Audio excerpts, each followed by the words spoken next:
दर्शकगण, श्रोतागण, भाई और बहनों, मातृशक्ति को नमन। खास, विशेष, मनमोहक, जीवन को आनंद देने वाला, जीवन को खुशियों से भरने वाला, जीवन का ध्येय बनाने वाला और जीवन का निर्माण करने वाला, संस्कार देने वाला कार्यक्रम में आपका हार्दिक स्वागत है, अभिनंदन, सत्कार है। कार्यक्रम में हम प्रतिदिन नए नए विषयों के साथ आते हैं। धर्म दर्शन के, स्वास्थ्य के संबंधी, शिक्षा के संबंधी, योग के संबंधी और भी बहुत सी बातें लेकर उपस्थित होते हैं। तो आज का हमारा जो विषय है वो धर्म क्रांति से जुड़ा हुआ विषय है। तो आज का हमारा विषय है धर्म का द्वार सबके लिए खुला है। भाई और बहनों, दर्शकगण, श्रोतागण, मैं थोड़ा आपको हमारी एंशिएंट हिस्ट्री में ले जाना चाहता हूँ कि हमारी भारतीय जो है वो वर्ण प्रणाली के अंदर 4 वर्ण हुआ करते थे, ब्राह्मण, क्षत्रिय, वैश्य और शूद्र।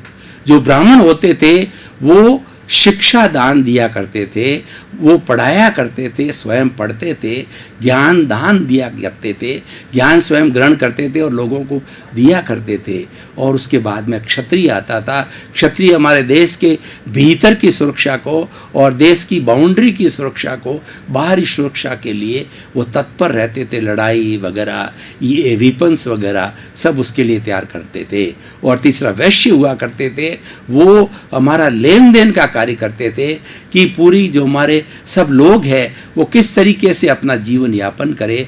तो बार्टर सिस्टम हुआ करता था, एक वस्तु को लेकर के दूसरी वस्तु दी जाती थी। कपास को लेकर के गेहूं ले लिया जाता था और बाजरा को देकर के तेल ले लिया जाता था। इन सब का लेखा जोखा रखने वाला वैश्य होता था। शूद्र होता था, वो हमारी सफाई का काम करता था, रोड का हो, घर का हो, सैनिटेशन का हो, यानी वो सेवा का कार्य किया करता था।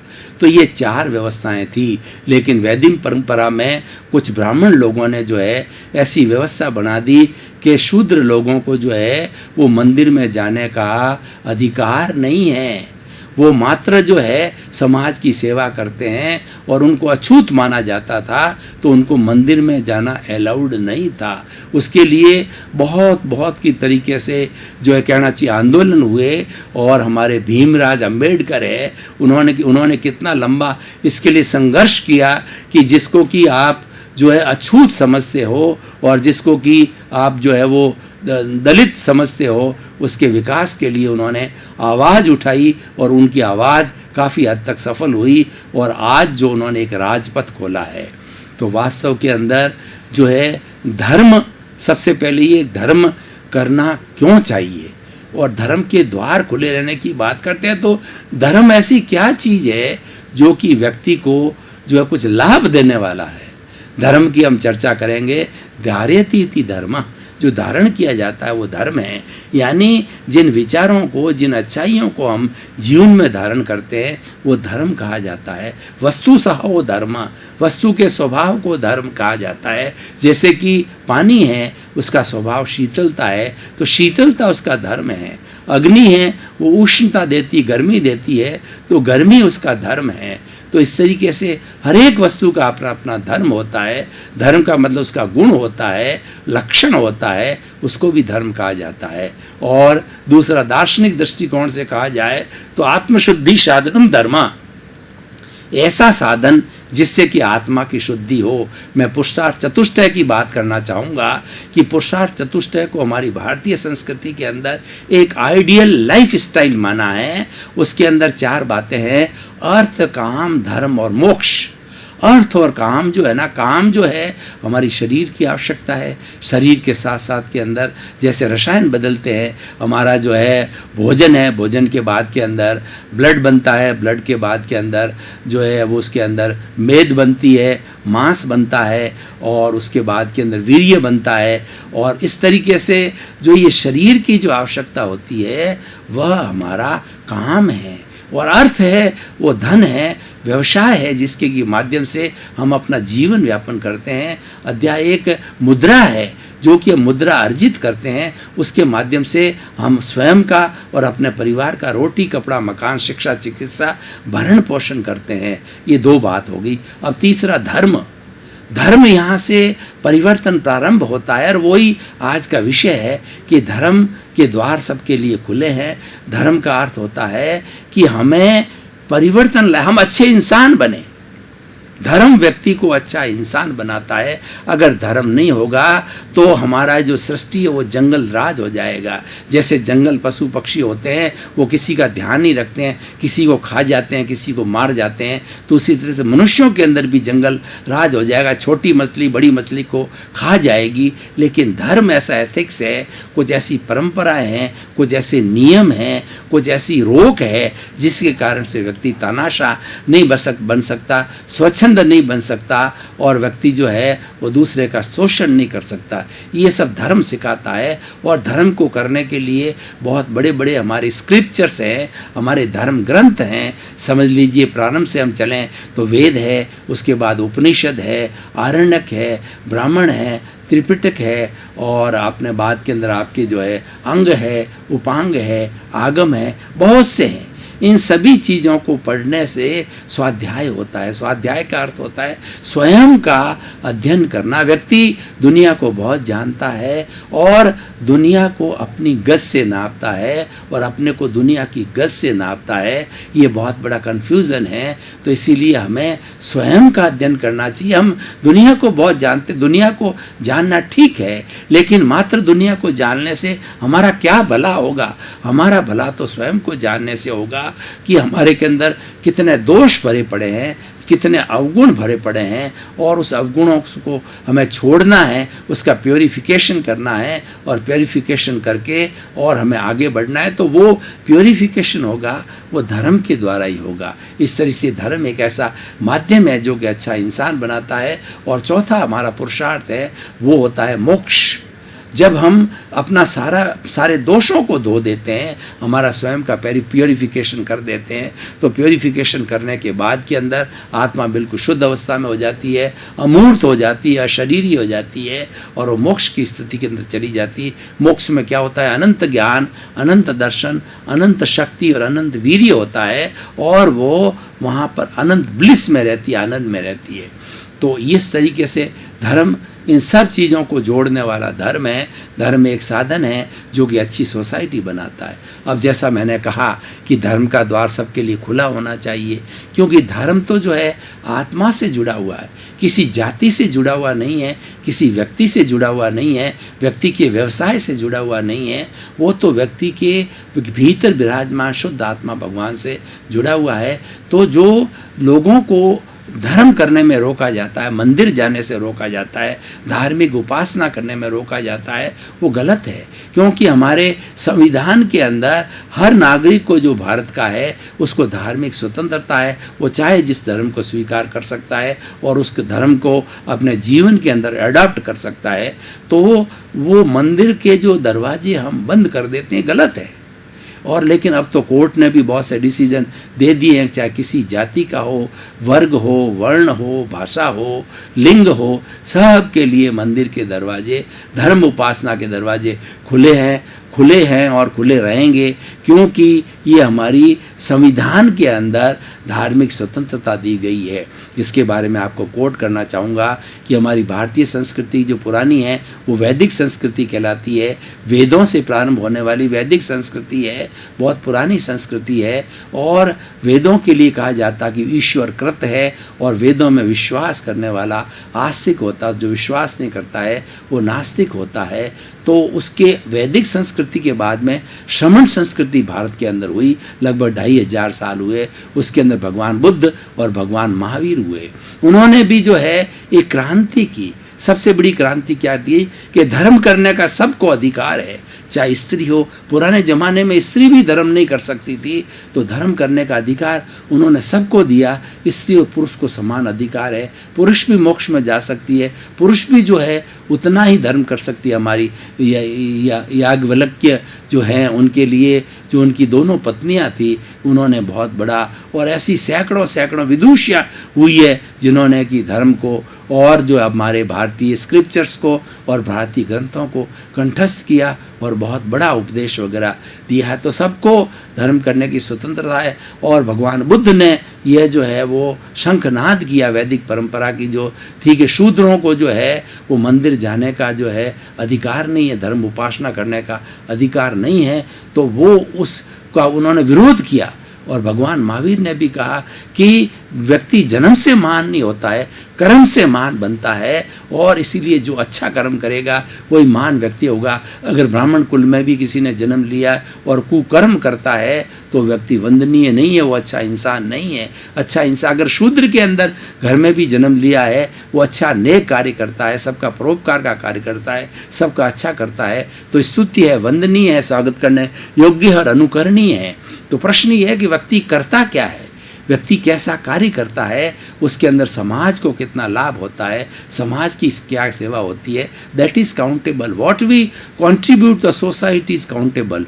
What we earn for our family, this goes in the family account only, and this remains up to the family members. But what you contribute the society, आप मन से, तन से, धन से, what you contribute the society, that is countable, and a man becomes immortal when he does something for the society, for the welfare of the society, for the betterment of the society, for the good of the society. So that way हमारे यहाँ परोपकार की बहुत बड़ी महिमा की गई। हम बात कर रहे थे कि भगवान महावीर ने जाति प्रथा का विरोध किया कि जाति किस लिए, मनुष्य जाति एक जाति है, वो मनुष्य जाति है, दूसरी जातियां हैं और जातियां वो एक दूसरे से लड़ती रहती है, सारे इंसान एक जैसे हैं। और कहा भी गया है कि देखिए किसी भी मानव का जो है खून निकाल करके देखिए तो आपको पता पड़ेगा कि सबका खून लाल है, किसी का सफ़ेद या किसी का काला खून नहीं, कोई भेद नहीं है, सब में मानव के अंदर एक सी बात है, एक सी रचना है, तो हम क्यों भेदभाव करें। तो जाति प्रथा का उन्होंने विरोध किया और बलि प्रथा का विरोध किया कि वैदिक परंपरा के अंदर देवी को खुश करने के लिए पशुओं की बलि चढ़ाई जाती थी, सरेआम चढ़ाई जाती थी, बड़े बड़े उत्सव बनाए जाते थे। उन्होंने इसका विरोध किया कि जिससे पाड़े को मारा जाता था, कि जिस तरीके से पशुओं की बलि दी जाती है, बकरों की बलि दी जाती है, तो उनके अंदर भी वही आत्मा, उनमें भी वही जीव है, उनको भी वही कष्ट होता है। अगर हमारे को उस जगह बलि पर चढ़ाए तो हमको भी उतना कष्ट होगा। जाति प्रथा, बलि प्रथा और धर्म करने की स्वतंत्रता, स्त्रियों की भी शिक्षा और उनको धर्म करने की पूरी स्वतंत्रता है। तो इस तरीके से उन्होंने जो कुरीतियाँ थी वैदिक परंपरा में, उसी के विरुद्ध बिगुल बजाया और ये शमन संस्कृति खड़ी हुई। तो ये बुद्धिज्म और जैनिज्म, ये दोनों भारत के ही धर्म हैं, आज पूरे विश्व के अंदर अच्छी प्रेरणा दे रहे हैं, अहिंसा, अपरिग्रह की बात कर रहे हैं, अनेकांत की बात कर रहे हैं। तो भाई और बहनों की धर्म की बात चल रही है और धर्म के लिए द्वार तो सब खुला है, लेकिन हर एक को धर्म करना भी चाहिए। द्वार खुला रहने से क्या होगा, आपको स्वतंत्रता तो मिल गई, लेकिन आप उस अधिकार का उपयोग नहीं करते हो। धार्मिक उपासना का अर्थ ये है कि आप भीतर चिंतन करिए, भीतर अपना एक जो विचारधारा बनाइए कि आप दिन के अंदर प्रातः उठते ही और कुछ नहीं करो तो 4-5 बोलिए कि प्राप्त मन वचन काया से जगत के किसी प्राणी को किंचित मात्र भी दुख न हो, दुख न हो, दुख न हो। ये सबसे बड़ा धर्म है, किसी को दुख न देना, ये सबसे बड़ा धर्म है। और भगवान तो कहते हैं अगर दूसरे के आप आंसू पहुँचोगे तो आपके भगवान आँख में आंसू नहीं आने देगा। यानी हम जो दूसरे के लिए करते हैं वो एक अनुकरणीय है, वो परोपकार का कार्य है, वो समाज का काम है और वो किया जाना चाहिए। ये बातें व्यक्ति के दिमाग में कब आएगी, जो वो धर्म के राह पर चलेगा, क्योंकि धर्म है व्यक्ति को जो है अच्छी दिशा दिलाता है। और जितने जितने भी हमारे गुण हैं, अगर हम लिस्ट खींचें ये गुण का खाता और ये अवगुण का खाता, तो हमको मालूम पड़ेगा कि धर्म है वो गुणों का पुंज है, गुणों की चेंज है, गुणों की माला है। तो गुणी कौन नहीं बनना चाहेगा, क्योंकि जो सम्मान होता है गुणी व्यक्ति का ही होता है। तो इस तरीके से ये धर्म करने का सबको अधिकार है। तो भाई और बहनों, दर्शकगण, श्रोतागण, जैसा कि हमारे पुनरुत्थान कार्यक्रम का जो है वो कार्य पद्धति है कि हम एक विषय को जो हम चल रहा है उस विषय को जो आज के परिप्रेक्ष्य में उसकी रिलेवेंस, उसकी सोशल यूटिलिटी और उसकी क्या प्रासंगिकता है उसके बारे में सोचना चाहेंगे। तो धर्म करने का सबको अधिकार है। ये विषय आज से मान जब से वेद बने 5000 साल पहले से, उतने समय से लगा करके आज तक भी प्रासंगिक है और आने वाले में प्रासंगिक रहेंगे। ये विषय एक त्रैकालिक है, ये विषय इटर्नल है, ये यूनिवर्सल ट्रुथ है। क्यों कि जो हमें अवगुण की तरफ नहीं ले जाता, अवगुण की तरफ से रोकता है, बुराइयों की जानब से रोकता है, ऐसे माध्यम को धर्म कहा जाता है। और वैसा ही धर्म का सिस्टम बना हुआ है। तो इसीलिए भाई और बहनों, हमें अपने जीवन के अंदर परिवर्तन लाना है कि स्पिरिचुअलिटी को जो है इस एपिसोड के माध्यम से मैं आज पूरे जो है वो हमारा जो 7 अरब की जनसंख्या का जगत है उनसे निवेदन करना चाहूँगा कि स्पिरिचुअलिटी जो है हमें धर्म से जोड़ती है। और ये भीतर का जगत है। 2 तरह के जगत हम कार्य करते हैं, एक बाह्य जगत और भीतरी जगत। दोनों जगत जरूरी है कि हम बाहरी जगत के अंदर किसी से मेल मुलाकात करते हैं, हमारा परिवार है, हमारा भोजन है, हमारा जो है कार्य पद्धति है, और उसके साथ साथ में भीतरी जगत को अगर हम टच भी नहीं करें, धर्म के क्षेत्र को हम टच नहीं करें, तो हमारा जीवन अधूरा रहेगा। क्योंकि जो बाहर का इंद्रियों का जगत है वो जीवन है, उसके ऊपर अंकुश लगाने वाला वो भीतर का जगत है। क्योंकि भीतर ही बाहर को गाइड करता है, और भीतर सूक्ष्म है और बाह्य स्थूल है, और पावर होती है वो सूक्ष्म में ज़्यादा होती है। आप देखिए, एक छोटी सी जो हमारी सिम होती है, मोबाइल की कहिए, मेमोरी कार्ड करिए, उसके अंदर कितने कितने डाटा, हजारों किताबें भरी जा सकती है, वो सूक्ष्म है, इसीलिए पावरफुल है। परमाणु को देखिए, परमाणु को तोड़ा जाता है तो यूरेनियम बनता है, और यूरेनियम से वो हजारों लाखों किलोवाट जो है बिजली पैदा की जाती है। हम जो है वो टाटा नगर में जाकर के देखें तो हमें तारा नगर में जाकर के देखें तो इस तरीके का जो है हमको पूरा जो है वो कारखाना मिल जाएगा, जो कि सूक्ष्म को तोड़ करके और बहुत बड़ी बिजली को पैदा की जा सकती है। इसलिए सूक्ष्म में भी जाना चाहिए, भीतरी जगत में व्यक्ति को जाना चाहिए। 24 आवर्स के अंदर कम से कम भीतरी जगत के अंदर आधा घंटा 1 घंटा हर व्यक्ति को, क्योंकि व्यक्ति सृष्टि का महान प्राणी है, इस सृष्टि को चलाने वाला व्यक्ति है, सृष्टि की सार संभाल करने वाला व्यक्ति है, उसकी विशेष जिम्मेवारी है, तो उसको भीतर भी जाना चाहिए। भीतर में जाने के लिए ईश्वर प्राणिधान है, मेडिटेशन है, शौच है, संतोष है, और उसके साथ साथ के अंदर हम आराम की ध्वनि करें। बहुत से सैकड़ों प्रयोग है जो कि हम भीतरी जगत के अंदर ले जाते हैं। और मुख्य बात है कि भीतरी जगत जो हमारा इंडिविजुअल है वो हमें शांति देता है, वो हमें आनंद देता है और सुकून देता है। और ऐसा कहा गया है कि मेंटल पीस जो है वो सबसे बड़ी बात होती है। व्यक्ति कितना ही कुबेरपति हो जाए, व्यक्ति कितना भारत का राष्ट्रपति बन जाए, प्रधानमंत्री बन जाए, कितना ही बड़ा हो जाए, लेकिन उसको जो अंदर की शांति नहीं, मेंटल पीस नहीं है, तो उसका जीवन व्यर्थ है। तो इसलिए भाई और बहनों, दर्शकगण, श्रोतागण, खास तौर से मैं सभी से, बच्चों से, खास तौर से युवाओं से और हमारे देश के हर सदस्य से कहना चाहूँगा कि बाहरी जगत और भीतरी जगत का संतुलन अवश्य बनाइए। थोड़ा समय जिसमें आपको श्रद्धा है और जिसके अंदर आप जो है वो विश्वास करते हैं, उस पद्धति को, उस धर्म को जो है थोड़ी उपासना है, हमें प्रतिदिन करनी चाहिए। उससे क्या होगा कि हम तानाशाह नहीं बनेंगे, हम जो है आस्तिक रहेंगे, नास्तिक नहीं बनेंगे। नास्तिक बनने वाला व्यक्ति कभी भीतरी जगत के अंदर नहीं जाता है, आस्तिक व्यक्ति जाता है। आस्तिक व्यक्ति वह होता है जो ईश्वर में विश्वास करता है, आत्मा में विश्वास करता है, पुनर्जन्म के अंदर विश्वास करता है, कर्मों के अंदर विश्वास करता है, कर्म फल में विश्वास करता है। तो इसीलिए हमें अपने जीवन में सामंजस्य बनाने के लिए, अच्छा इंसान बनने के लिए, अच्छी समाज की सेवा करने के लिए, अच्छे विश्व का, राष्ट्र का निर्माण करने के लिए, विश्व का निर्माण करने के लिए हमारे भीतरी और बाहरी दोनों ही के जो जगत है उसमें सामंजस्य करना चाहिए। उन दोनों को जोड़ने वाला जो ब्रिज है। अब प्रश्न ये है कि आप मेरे से प्रश्न करोगे कि आप तो कह रहे हैं भीतरी और बाहरी जगत को जोड़िए, लेकिन जोड़े कैसे? उसके लिए मैं ब्रिज बताता हूँ। वो ब्रिज है, वो है धर्म। धर्म क्या करता है? भीतरी जगत को और बाहरी जगत को जोड़ता है। भीतरी जगत में इंद्रियां जो लेकर के आती, मन को देती, बुद्धि को देती है, तो भीतर जो है उसका रूपांतरण करने वाली प्रज्ञा है। वो प्रज्ञा धर्म की प्रतिनिधि है।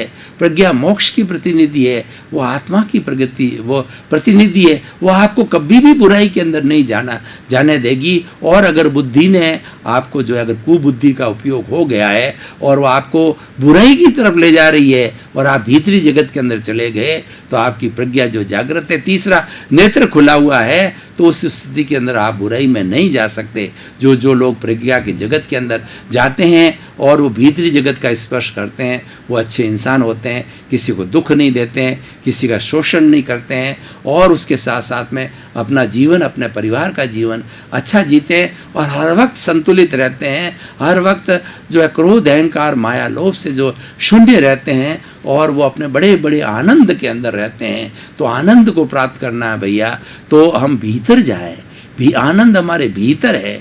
कस्तूरी का जो मृग होता है, क्या है कि कस्तूरी की जो अपनी मृग की नाभि है, उसके अंदर कस्तूरी बनती है, और जब कस्तूरी फूटती है तो उसकी सुगंध आती है। उस सुगंध को देख करके हिरण जो है इधर इधर मारा मारा फिरता है। दर्शकगण, श्रोतागण, भाई और बहनों, आपका बहुत बहुत धन्यवाद। आपके प्रति कृतज्ञ। कार्यक्रम को आप सक्सेस कर रहे हो, आप सफल बना रहे हो, इसलिए आपका जीवन आनंदमय हो, मंगलमय हो।